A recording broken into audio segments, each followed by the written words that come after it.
venez de lire le texte d'Éphésiens chapitre 4, qui est un merveilleux texte, là où on montre que Dieu a fait de dons, des hommes dont il a fait de cadeaux à l'Église, mais qui sont des êtres humains qui ont pour but d'édifier, de préparer, d'équiper l'Église. Et ces hommes sont pasteurs, prophètes, apôtres, docteurs et évangélistes. Ces hommes sont de dons. Comment ça s'est fait jusqu'à aujourd'hui?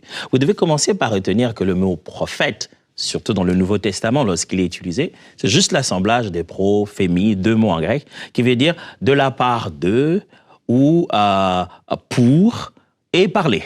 Donc, c'est celui qui parle pour, qui parle de la part de, et il faudrait retenir qu'il y a aussi l'idée de parler comme un héros, donc parler hautement, celui qui proclame dans la rue.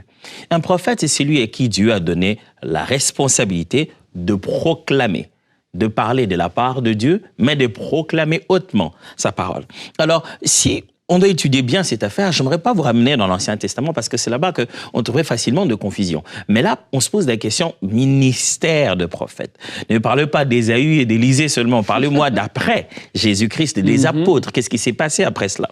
Mais j'aimerais quand même vous rappeler qu'il existait dans la Bible, depuis l'Ancien Testament, et ça a été continué au Nouveau Testament aussi, fondamentalement 4 grands rôles d'un prophète. Le prophète est d'abord une conscience morale. Lorsque le prophète s'élève pour parler, il vient pour ramener tout le monde sur le droit chemin. C'est-à-dire, il est la partie de la société qui ne se corrompt pas. C'est-à-dire, que les rois, que les sacrificateurs, que le peuple, ce soit allé à gauche ou à droite, un moment, un prophète sortait de nulle part, il venait avec la parole de l'Éternel.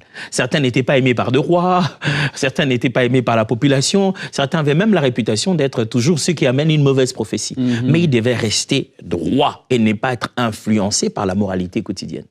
Deuxièmement, le prophète était un défenseur du sacré, c'est-à-dire tout ce qui concerne les choses de Dieu, le temple. Quelquefois, ce sont des prophètes qui viennent prophétiser contre le fait qu'un roi est en train de utiliser les sacerdoces de la mauvaise manière. Vous vous souvenez de cette partie où un roi veut même offrir un sacrifice et le prophète dit non, tu n'as pas le droit de faire ça. Et il s'énerve, il pointe le doigt du côté du prophète et sa main reste comme ça.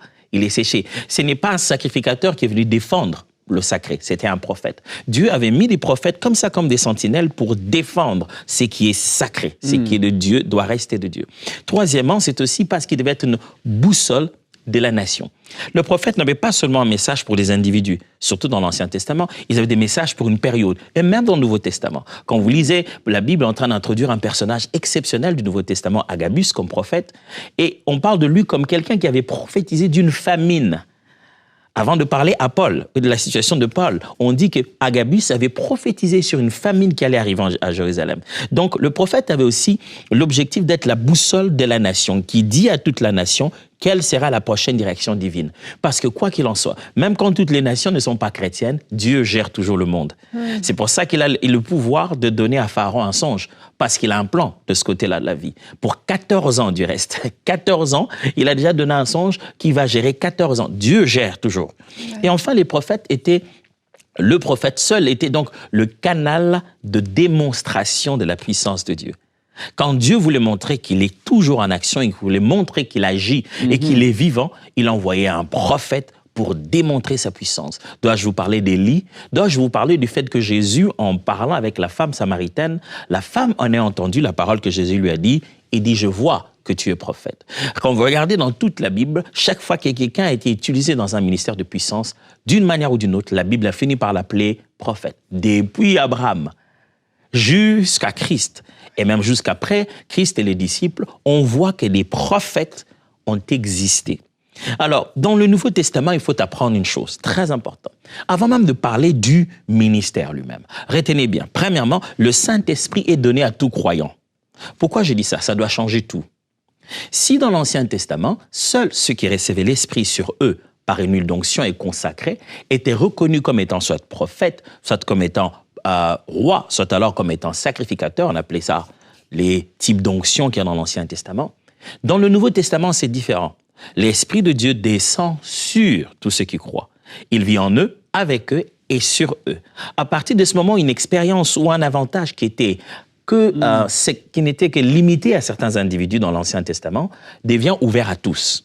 Ça, c'est très important. Pourquoi? Parce que maintenant, quand quelqu'un dit qu'il parle la part de Dieu, je ne manque pas de moyens pour vérifier ça.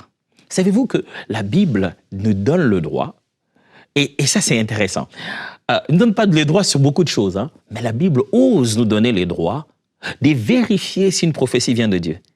La Bible dit, ne faites pas confiance à toute prophétie.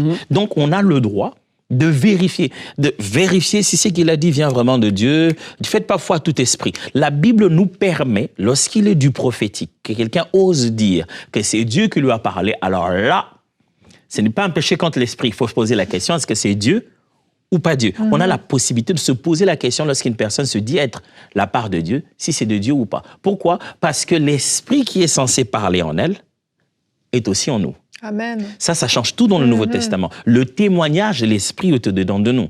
Tu ne peux pas être en train d'écouter le Saint-Esprit parler par quelqu'un d'autre et le même Saint-Esprit qui est en toi dire « c'est pas moi ». Vous voyez, c'est l'avantage d'avoir tous reçu le Saint-Esprit dans le Nouveau Testament nous met dans les meilleures conditions. Croyez-le, mes frères et sœurs, le même esprit qui était dans Élie, le même esprit qui était dans Élisée. La Bible dit, aucune de ces paroles n'est restée sans être accomplie. Le même esprit qui était dans Samuel. La Bible dit, cet homme, il disait même des choses qu'on s'imagine devaient être dans la vie, dans la chambre d'un roi. Le même esprit qui animait ces personnes est le même esprit qui nous anime en Christ. Mieux encore, le même esprit qui était avec Jésus, c'est le même esprit qui nous anime. La Bible appelle ça, nous avons reçu l'esprit de Christ.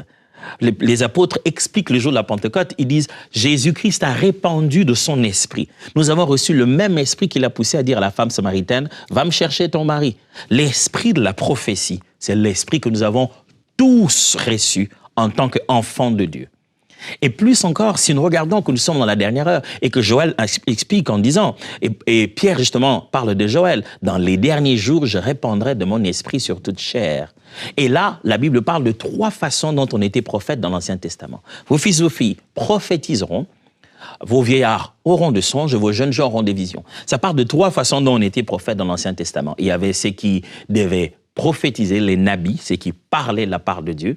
Et il y avait ceux qui avaient des expériences spirituelles pendant lesquelles ils voyaient des trans ou des songes, qu'on appelait des chosen, et il y avait ceux qui avaient des visions de pleine vision, ce qu'on appelait des roé. La Bible dit que dans les derniers jours, toute l'expérience prophétique sera rendue disponible pour nous tous. Ça veut dire que fondamentalement, le ministère prophétique est disponible à l'Église. Pas l'individu du prophète d'abord, mais le ministère lui-même du prophétique est disponible à tout le monde à l'Église. Mais la deuxième des vérités que je me que vous puissiez comprendre, c'est que non seulement le Saint-Esprit est donné à tout croyant, mais aussi il y a 5 porte-paroles de Dieu. Pourquoi j'ai dit ça? Certains me parlaient des 4, d'autres me parlaient des 5. Le texte qu'a lu Frank tout à l'heure dans Éphésiens chapitre 4 dit « Il a donné aux uns d'être apôtres, prophètes, évangélistes, pasteurs et docteurs. » Tous ces 5-là sont des porte-paroles de Dieu. Par le simple fait d'être appelés porte-parole, ils sont fondamentalement tous de prophètes, en fait. Pas parce qu'ils sont de ministères de prophètes, mais parce qu'ils sont tous envoyés à proclamer publiquement la parole de Dieu. Parce que c'est celui que Dieu envoie qui parle de sa parole et qui accomplit des signes. Ils sont tous fondamentalement appelés à être des envoyés de Dieu, des canaux qui proclament la vérité. Pourquoi? Parce qu'ils enseignent la parole et la démontrent. Donc, fondamentalement, ayant reçu l'esprit de la prophétie, l'esprit de la dernière heure, le mandat de l'enseignement de la parole, tout ministre de Dieu a cette dimension que je devrais appeler ici prophétique. Tous sont porte-parole de Dieu. Qu'il t'ait dit « je vois maintenant » ou qu'il ait juste ouvert la Bible pour parler, Dieu est en train de parler.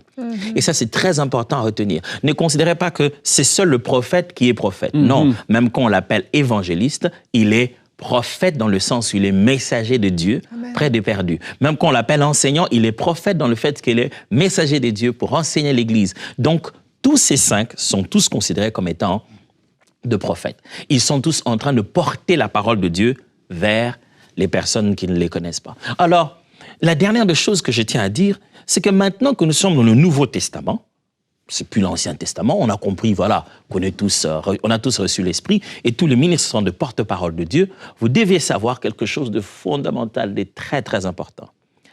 Le ministère du prophète dans le Nouveau Testament est un ministère qui n'est plus là pour compléter l'avenir, mais il est là pour confirmer l'orientation de l'esprit dans le cœur.